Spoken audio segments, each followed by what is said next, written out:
Communist CPI party తరఫున మహాత్మా గాంధీ గ్రామీణ ఉపాధి హామీ పథకం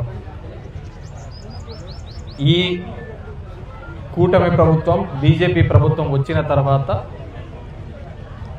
ఆ పథకాన్ని నిర్వీర్యం చేసినందుకు నిరసనగా మన కమ్యూనిస్టు సోదరులు చేపట్టినటువంటి ఈ కార్యక్రమానికి వైఎస్ఆర్ కాంగ్రెస్ పార్టీ తరఫున మేము పూర్తిగా మద్దతు తెలుపుతున్నాం. 3 రోజులుగా నిన్న, ఈరోజు, రేపు ఏ పథకం ఎక్కడైతే ప్రారంభమైందో సింగనమల నియోజకవర్గం బండమీదపల్లి గ్రామం వరకు, బండ్లపల్లి గ్రామం వరకు పాదయాత్ర చేసుకుంటూ ప్రతి ఒక్కరిని కూడా జాగృతి చేస్తూ ముందుకు తీసుకోబోతున్న సిపిఐ పెద్దలకి అందరికీ కూడా పేరు పేరున ధన్యవాదాలు తెలియజేసుకుంటున్నాను.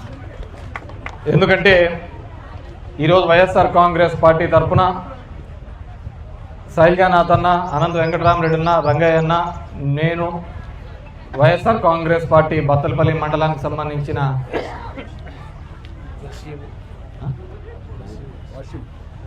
వాసిము, అనంతపూర్ మేయర్ తాజా అందరం కూడా పాల్గొనడం జరిగింది. ఈ కార్యక్రమం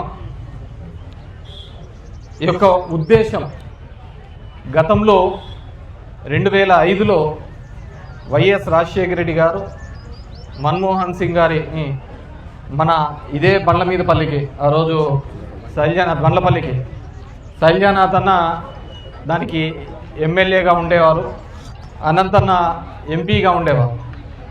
వీళ్ళే ఈ కార్యక్రమం ఈ కరువు నేల మీదనే మొదలు పెట్టాలి అని చెప్పేసి మొట్టమొదటిగా తీసుకొని వచ్చిన సందర్భం. ఎందుకు ఇక్కడికే తీసుకొని రావడం జరిగింది అంటే 1994 నుంచి 1999 నుంచి 2004 వరకు కూడా విపరీతమైన కరువు ఉండేది. ఆ కరువు సంగతి చెప్పక్కర్లే, చంద్రబాబు కరువు కౌలలే ఇద్దరు రెండు. కాబట్టి ఆయన కూడా ఆ కరువును తీసుకొని రావడం జరిగింది. చాలామంది మన గ్రామీణ ప్రాంతంలో ఉన్న వాళ్ళకి పనులు లేక అందరూ బెంగళూరు, కేరళ ఇలాంటి చోటకు వలసలు వెళ్ళి అక్కడ కూలీ నాలి చేసుకున్న పరిస్థితి. ఇంకా రైతాంగం పరిస్థితి అయితే, రైతుల సంగతి అయితే 2-3 రోజులకు ఒకసారి ఉరికమ్మం వేసుకునే వాళ్ళందరూ యంగ్స్టర్స్ కూడా బోర్లు వేస్తే నీళ్లు పడేటివి కాదు, అంత ఇబ్బందికరమైన పరిస్థితులలో ఆ బోర్లకే లక్షల వ్యయం అయ్యేది, పంట పండించిన గిట్టుబాటు ధర ఉండేది కాదు. అలాంటప్పుడు ఆ రోజుల్లో ప్రతిపక్షంగా ఉన్నటువంటి కాంగ్రెస్ పార్టీ, రాజశేఖర రెడ్డి గారు ఆ రోజు ఊట్లో, మా నాన్న కూడా ఇక్కడ ఎమ్మెల్యేగా ఉండేవారు 1999-2004 మధ్యలో ఎమ్మెల్యేగా ఉండేవారు. ప్రతి ఒక్క ఎమ్మెల్యే కూడా, ప్రతి ఒక్క నియోజకవర్గ ఇన్ఛార్జీలు కూడా ఆయా ప్రాంతం నుంచి పాదయాత్రగా రావడం జరిగింది. నాకు తెలిసి ఇదే సంజీవపురం మీద ఇట్లనే ఆ రోజు పాదయాత్రగా వెళ్ళినారు. ఈ రైతుల్ని ఆదుకోవాలి అని చెప్పేసి భిక్షాటం చేయడం జరిగింది. ఆ రోజుల్లో చూస్తే కనుక ఇదే కమ్యూనిస్టు సోదరులతో పెరిగిన కరెంటు ఛార్జీలు తగ్గించాలని చెప్పేసి ఇదే బషీర్బాగ్ దగ్గర ధర్నాలు చేస్తే ఆ రోజు క్రూరంగా చంద్రబాబు నాయుడు గారు కాల్పులు చేసి దగ్గర 7 మంది చనిపోయినారు అనుకుంటా కదన్నా, ముగ్గురు చనిపోయినారు. ఆ రోజు బషీర్బాగ్ ఘటన ఇప్పటికీ అందరికీ గుర్తున్న సంఘటనే. అంతటి ఈ కరువు నేలలో ఇబ్బంది జరుగుతూ ఆ రోజు భిక్షాటన చేసి అందరినీ కూడా అక్కడ ప్రభుత్వం ప్రతిపక్షంలో ఉండి కాంగ్రెస్ పార్టీ నాయకత్వంలో ఆ రోజు కూడా వామపక్షాలన్నీ కలిసి చేసి ఆదుకునే కార్యక్రమం చేయడం జరిగింది. తర్వాత ప్రభుత్వం వస్తూనే ఇదే ప్రాంతంలోకి తీసుకొని వచ్చి మన్మోహన్ సింగ్ గారిని ఇక్కడే ఈ జాతీయ ఉపాధి హామీ పథకం ప్రారంభించడం జరిగింది. దాని తర్వాత చాలామంది ఒక కూలి వెళ్ళే వాళ్ళకు ఒక ధైర్యం, అది ఒక హక్కుగా చేయడం జరిగింది. ఖచ్చితంగా 100 రోజులు పని కల్పించాలి అని ఆ రోజు చట్టం తీసుకొని రావడం జరిగింది. ఆ పనిని కల్పించే హక్కుగా చేసుకుంటూ వచ్చి రైతాంగానికి సంబంధించి 10 ఎకరాలు ఉన్న రైతుకు కూడా జాబ్ కార్డు తీసుకొని తన దాంట్లోకి హార్టికల్చరో లేకుంటే ఇంకో పనో పెట్టుకునే వెసులుబాటు కూడా కల్పించే కార్యక్రమం జరిగినారు. కానీ అంతటి కార్యక్రమం జరిగింది. నేను బాగా సగర్వంగా చెప్పగలుగుతాను, ఈ ప్రాంతంలో మీరు 99 నుంచి 2004 వరకు ఉన్న ఫ్యాక్షన్ చూడండి, దాని తర్వాత ఈ ఉపాధి హామీ పథకం వచ్చిన తర్వాత ఫ్యాక్షన్ చూడండి. ఎవడు కూడా నీకోసం కత్తి పట్టేవాడు తగ్గిపోయినాడు, నీకోసం ఫైట్ చేసేవాడు తగ్గిపోయినాడు. ఎందుకంటే ఎవరి వాళ్ళకి చేతి నిండా పని దొరుకుతోంది, ఆ పనితో పిల్లల్ని చదివించుకుంటున్నాడు, మంచి ప్రయోజనం చేసుకుంటున్నారు, మంచి ఉద్యోగం చేసుకుంటున్నారు. కాబట్టి అవన్నీ కూడా చేస్తున్నారు. కానీ ఈ బీజేపీ ప్రభుత్వం వచ్చిన తర్వాత ఎక్కడ లేనిది ఈరోజు ఈ హామీని, ఈ ఏదైతే ఉపాధి హామీ ఉందో దాని పేరు మాత్రమే మార్చినా మనం అనుకుంటున్నాం. అదేదో జీరామ్జీ కిందికి పెట్టామని చెప్పి అని అందరము గోల చేసినారు, గాంధీ పేరు చేసినారు.